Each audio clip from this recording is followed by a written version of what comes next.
Movie के starting scene में हमें एक लड़का दिखाया जाता है जिसका नाम होता है लाइट।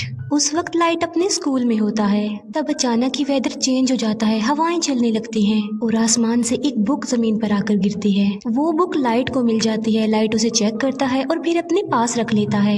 यहाँ पर हम ये जान पाते हैं कि ये कोई आम बुक नहीं थी, बल्कि ये एक एंशिएंट बुक थी। तभी वहाँ पर बारिश भी होने लगती है। अंदर जाते हुए लाइट देखता है कि स्कूल का एक नॉटी लड़का दूसरे लड़के को परेशान कर रहा है और लाइट उस लड़के को ऐसा करने से मना करता है, जबकि बदले में वो लड़का लाइट को पंच मारता है। लाइट के साथ साथ उसका बैग भी जमीन पर गिर जाता है। एक टीचर को लाइट के बैग से दूसरे स्टूडेंट्स के होमवर्क मिल जाते हैं। यहाँ पर लाइट का ये सीक्रेट रिवील हो जाता है कि वो दूसरे स्टूडेंट्स के होमवर्क करता है। इस बात की वजह से लाइट को प्रिंसिपल के पास भेजा जाता है। पनिशमेंट देने के लिए लाइट को अकेला ही एक रूम में रखा जाता है। जब वो अकेला बैठा होता है तो उसे वो एंशिएंट बुक याद आ जाती है। फिर वो उस बुक को रीड करने लगता है और ये कोई सिंपल बुक नहीं थी, बल्कि रूल से भरी हुई थी। यानी इस बुक को रखने के भी असूल थे। ये बुक सदियों पुरानी थी। इस बुक को पाकर लाइट को काफी अजीब फील होता है। जब वो इस बुक को एग्जामिन कर रहा होता है तब वहाँ पर अजीब चीजें होना शुरू हो जाती हैं। वहाँ पर लाइट एक अजीब चीज को नोटिस करता है जो इंसान नहीं था बिल्कुल भी, बल्कि वो एक क्रिएचर था। उसकी बॉडी की स्किन नोकदार थी और वो काफी डरावना और क्रीपी लुक दे रहा था। लाइट उसे देखकर बहुत ज्यादा डर जाता है, लेकिन बाद में उसे सारी बात समझ में आ जाती है कि ये कोई क्रिएचर नहीं बल्कि एंजल ऑफ डेथ है, यानी मौत का फरिश्ता। और ये एंजल ऑफ डेथ इस बुक का गार्डियन है। एंजल ऑफ डेथ लाइट को इस बुक की रियलिटी बताता है कि ये क्या क्या कर सकती है। इस बुक में कुछ स्पेसिफिक नोट्स हैं जिन्हें डेथ नोट्स कहा गया है। जिस इंसान के पास ये बुक होती है वही इसका ऑनर होता है, यानी उस वक्त इस बुक का ऑनर लाइट था। इस बुक की बड़ी बात ये है कि इसके डेथ नोट्स पर जिसका भी नाम लिखा जाएगा वो मर जाएगा। बुक का मालिक किसी को भी अपनी पसंद के तरीके से मार सकता है। लाइक वो कोई भी तरीका चूज करके बुक में राइट कर दे तो मरने वाला सेम उसी मेथड उसी पैटर्न से ही मरेगा। लेकिन ऐसा करने के लिए ऑनर को कुछ रूल्स को फॉलो करना होगा। लाइट फिलहाल तो इस बात पर बिलीव नहीं करता। बुक के साथ जो एंजल ऑफ डेथ होता है वो सिर्फ उसी इंसान को नजर आता है जो बुक का ऑनर होता है उस वक्त। अब एंजल ऑफ डेथ लाइट को बताता है कि 7 दिन में उसने इस बुक में एक नाम तो जरूर लिखना है, और अगर उसने ऐसा ना किया और किसी का भी नाम इस बुक में ना लिखा तो ये बुक किसी और के पास चली जाएगी। किसी का भी नाम बुक में लिखने की शर्त ये है कि ऑनर को उस पर्सन का ओरिजिनल नेम और फेस जरूर याद होने चाहिए, और मौत का कोई एक तरीका लिखा जाएगा जो एक्चुअल में होता है। एंजल ऑफ डेथ लाइट को कहता है कि तुम्हें जरूर इस बुक को आजमाना चाहिए। तभी लाइट विंडो से उस नोटी लड़के को देखता है जो उस वक्त भी किसी को परेशान कर रहा होता है और उसने लाइट को भी मारा था। एंजल ऑफ डेथ की बात मानकर लाइट उस बुक में उसी लड़के का नाम राइट कर देता है और उस लड़के की मौत का वो ये तरीका लिखता है कि उसका सर क्रश होगा। फिर हम बाहर का नजारा देखते हैं जो कि अचानक से बदल जाता है। 2 गाड़ियां आपस में टकरा जाती हैं और एक गाड़ी में लोहे की लेडर्स पड़ी हुई थी, जिससे सच में उस लड़के का सर क्रश हो जाता है। लाइट समेत सब लोग ये देखकर काफी हैरान रह जाते हैं। ये सब कुछ देखकर अब लाइट को भी यकीन आ गया था कि जो कुछ भी उसे एंजल ऑफ डेथ ने बताया है वो सच है। इसी वजह से लाइट काफी डर जाता है। एंजल ऑफ डेथ लाइट को बताता है कि तुम इस बुक की मदद से बहुत कुछ कर सकते हो, लेकिन अगर तुम इस बुक को लेना नहीं चाहते तो मैं इसका मालिक किसी और को बना दूंगा। इसके बाद लाइट अपने घर वापस आ जाता है। घर में हम लाइट के फादर को देखते हैं जो कि एक डिटेक्टिव थे। फिर हमें दिखाया जाता है कि कुछ साल पहले एक क्रिमिनल ने लाइट की मदर का मर्डर कर दिया था, लेकिन वो क्रिमिनल सबूत ना होने की वजह से खुला घूम रहा था। इस बात की वजह से दोनों बाप बेटे के रिलेशन भी कुछ खास नहीं थे। लाइट अपने फादर से नाराज होता है कि आप मेरी मदर की मौत का बदला नहीं ले रहे हैं। इस बात को लेकर लाइट हमेशा अपसेट ही रहता था। फिर लाइट को एक आइडिया आता है कि मैं उस क्रिमिनल का नाम भी उस डेथ नोट में लिख देता हूँ, और वो ऐसा ही करता है।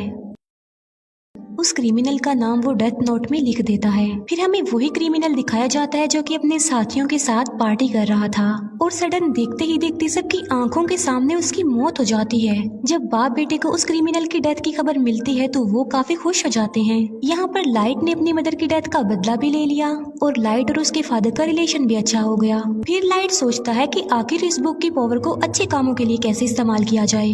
लाइट स्कूल में बैठा हुआ ये बात सोच रहा था। तभी लाइट के पास एक लड़की आ जाती है जिसका नाम होता है मिया। मिया लाइट की बेस्ट फ्रेंड होती है। इसी वजह से लाइट उसे अपना ये सीक्रेट बता देता है कि मुझे एक मिस्टीरियस बुक मिली है जिस पर अगर किसी का नाम लिख दें तो वो मर जाता है। लेकिन मिया इस बात का बिलीव नहीं करती। इस बात को प्रूव करने के लिए लाइट मिया को लाइव न्यूज दिखाता है जहाँ एक किलर दिखाया जाता है। लाइट उस किलर के बारे में डेथ नोट में लिख देता है कि एक गाड़ी उसे हिट कर देगी जिसकी वजह से वो मर जाएगा। अब क्योंकि लाइट को उस क्रिमिनल का नाम और चेहरा मालूम थे तो बिल्कुल ऐसा ही होता है। ये देखकर मिया काफी शॉक्ड रह जाती है। वो प्लान बनाते हैं कि अब हम एक बड़ी ताकत के मालिक हैं और हम इस बुक की मदद से बुरे लोगों को इस दुनिया से मिटा देंगे। बुरे लोग यानी क्रिमिनल्स, किलर्स और इसी तरह के खतरनाक लोग। अब ऐसा करने के लिए उन्हें नाम और चेहरे इजीली इंटरनेट से मिल सकते थे, इसीलिए वो बुरे लोगों के नामों की एक लिस्ट बना लेते हैं और बुरे लोग आहिस्ता आहिस्ता मरने भी लगते हैं। यहाँ पर हम ये भी जान पाते हैं कि बुक का ऑनर मरने वाले पर अपना कंट्रोल भी कर सकता है। लाइट ने अपने लिए एक नाम चुना था और वो था कीरा, यानी जब भी कोई मरता था तो वहाँ पर लाइट कीरा लिख देता था ताकि बुरे लोगों में इस नाम की दहशत फैल जाए और वो गलत काम छोड़ दें कि अब सब क्रिमिनल्स और बुरे लोगों को मारने वाला कीरा आ गया है। और देखते ही देखते पूरी दुनिया में ये खबर वायरल हो जाती है कि कीरा नाम का कोई सीरियल किलर आ गया है जो सबको मारता जा रहा है। और कुछ लोग तो कीरा को सपोर्ट भी कर रहे थे कि ऐसे कम से कम दुनिया से बुरे लोग तो खत्म होंगे। अब क्योंकि था तो वो किलर ही, तो पुलिस उसे ढूंढना चाहती थी। अब क्योंकि कोई भी सबूत लाइट के खिलाफ नहीं था तो उस तक पहुंचना इम्पॉसिबल था। फिर एक इंटेलिजेंट डिटेक्टिव को इस केस के लिए हायर किया जाता है। इस डिटेक्टिव का नाम होता है एल, जो कि काफी स्मार्ट था, जो कि अपने फेस को हमेशा कवर रखता था और उसका ओरिजिनल नेम भी कोई भी नहीं जानता था। लाइट और मिया अपनी लाइफ में काफी खुश थे और 400 से ज्यादा लोगों को मार चुके थे। एल एक कॉन्फ्रेंस में अनाउंस करता है कि कीरा सबके सामने आ जाओ। एल क्योंकि काफी स्मार्ट था तो वो इस केस को स्टार्ट से ही देखता है। अब क्योंकि लाइट के फादर भी एक डिटेक्टिव थे तो एल उन्हें भी अपने साथ ही मिला लेता है ताकि वो जल्द से जल्द कीरा तक पहुंच जाएं। लाइट और मिया काफी वरिड हो जाते हैं क्योंकि उन्होंने कभी ये नहीं सोचा था कि उन्हें पकड़ने की साजिश भी की जाएगी, क्योंकि अभी तक तो वो मजे में थे। लेकिन एल की एंट्री ने उनकी टेंशन को बढ़ा दिया। लाइट अपने फादर से पूछता है कि अगर कीरा को पकड़ लिया तो उसके साथ क्या किया जाएगा। लाइट के फादर कहते हैं कि आधे लोग कहेंगे कि कीरा को फांसी की सजा होनी चाहिए, जबकि आधे लोग कहेंगे कि आखिर इसने ये सब कुछ कैसे किया, इस बात पर रिसर्च की जाए। ये सुनकर लाइट की टेंशन और ज्यादा बढ़ जाती है। फिर ये सारी बात वो मिया को भी बताता है और उसे कहता है कि अब हमें ये सब कुछ स्टॉप कर देना चाहिए, क्योंकि एल के शक के दायरे में बहुत सारे लोग थे जिनमें लाइट भी शामिल था, क्योंकि वो अपने फादर के डाटा को इजीली एक्सेस कर सकता था।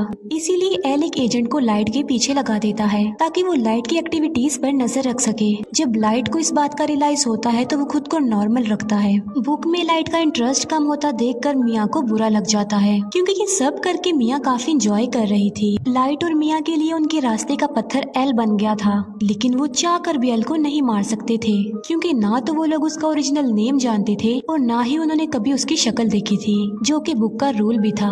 लाइट और मिया इस बात पर डिस्कस कर रहे होते हैं कि इस बुक में उन सारे एजेंट्स के नाम राइट करने चाहिए जो कीरा को ढूंढ रहे हैं, ताकि बाकी डिटेक्टिव्स कीरा से डर जाएं और मजबूरन उन्हें इस केस को बंद करना पड़े। ये सब कुछ मिया करना चाहती थी, लेकिन लाइट ऐसा कुछ भी नहीं करना चाहता था, क्योंकि वो इनोसेंट लोगों की जान लेना नहीं चाहता था। इसीलिए मिया को भी लाइट की ये बात माननी पड़ती है और उस पर एग्री करती है। दूसरी तरफ एल को ये भी पता चल जाता है कि कीरा ने सिर्फ उन लोगों को अपना विक्टिम बनाया है जिन लोगों को टीवी पर दिखाया गया है, और कीरा उन लोगों को नहीं मार सकता जिसका फेस और नाम वो नहीं जानता। अब उस पर शक ना आए इसीलिए लाइट डिसाइड करता है कि वो कुछ दिन लोगों को नहीं मारेगा। लेकिन सडन एक इंसिडेंट हो जाता है। वो सारे एजेंट्स बिल्डिंग से कूदकर सुसाइड कर लेते हैं, जो कि इस केस में शामिल थे और कीरा को ढूंढ रहे थे। लेकिन ये नाम तो लाइट ने नहीं लिखे थे, तो फिर ये नाम किसने लिखे थे? यहाँ से सिचुएशन खराब हो जाती है, क्योंकि अब तक सिर्फ कीरा बुरे लोगों को ही मारता आ रहा था। सब उसे हीरो समझ रहे थे, मगर अब तो उसने पुलिस को भी मार दिया। इसीलिए अब वो हीरो नहीं बल्कि खतरा बन गया जो किसी को भी मार सकता है। इस बात को लेकर लाइट काफी वरिड हो जाता है। वो एंजल ऑफ डेथ से पूछता है कि क्या ये सब कुछ तुमने किया? तब एंजल ऑफ डेथ कहता है कि ये नाम किसी और ने लिखे हैं, क्योंकि ये काम मैं नहीं कर सकता। लाइट के फादर अपनी कॉन्फ्रेंस में कीरा को चैलेंज करते हैं कि इनोसेंट लोगों को मारना बंद कर दो। अगर हिम्मत है तो मुझे मारकर दिखाओ और सबके सामने आ जाओ। ये न्यूज लाइट और मिया भी देख रहे थे। गुस्से में आकर मिया लाइट को कहती है कि तुम अपने फादर का नाम भी लिख दो उस बुक में। मिया को कहता है कि मैं अपने फादर को कैसे मार सकता हूँ, तुम्हारा क्या दिमाग खराब हो गया है? एल और भी समझदारी से इस केस को हैंडल कर रहा था। वो देखता है कि अब लाइट के फादर को कीरा मारेगा या फिर नहीं, मगर ऐसा नहीं होता। अब क्योंकि लाइट के फादर नहीं मरते, जिसे एल का जो शक लाइट पर था अब वो यकीन में बदल जाता है, क्योंकि आखिर वो भी तो एक डिटेक्टिव ही हैं जो इस केस को हैंडल कर रहे हैं, मगर कीरा ने उन्हें नहीं मारा। यानी कीरा कोई और नहीं बल्कि लाइट ही है। इसीलिए रात को एल लाइट से मिलता है और उसे उगलवाने की कोशिश करता है कि तुम ही कीरा हो। एल लाइट से काफी क्वेश्चंस भी करता है और उसे अपना फेस भी दिखा देता है और कहता है कि ये सब कुछ करना अब बंद कर दो। लाइट उसकी बातों को इग्नोर करके वहाँ से चला जाता है। अब खतरा उसके सर पर ही था। वो चाहते हुए भी एल को नहीं मार सकता था।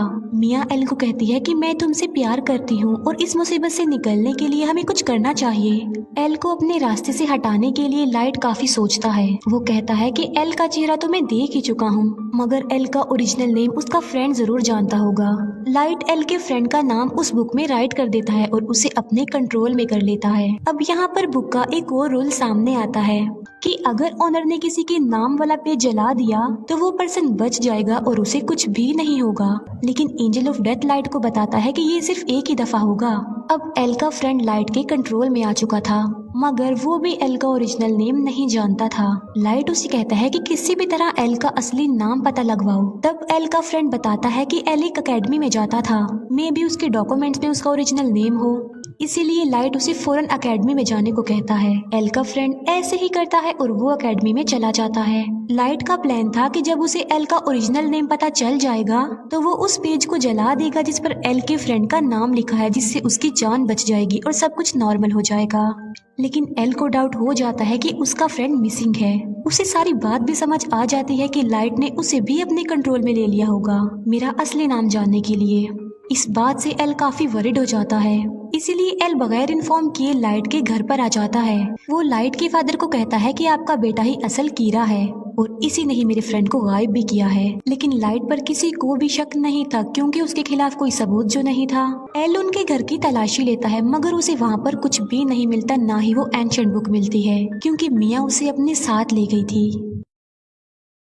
फिर लाइट को एल के फ्रेंड की कॉल आती है कि मैं एकेडमी तक पहुंच गया हूं और उसके पास बस थोड़ा ही टाइम रह गया था और एल का फ्रेंड बस नाम बताने ही वाला होता है। जब लाइट पेज को जलाने लगता है तो वो देखता है कि वहां पर तो वो पेज नहीं है बल्कि गायब हो चुका है। इसीलिए नाम बताने से पहले ही एल के फ्रेंड की मौत हो जाती है। इस बात से लाइट को काफी दुख होता है।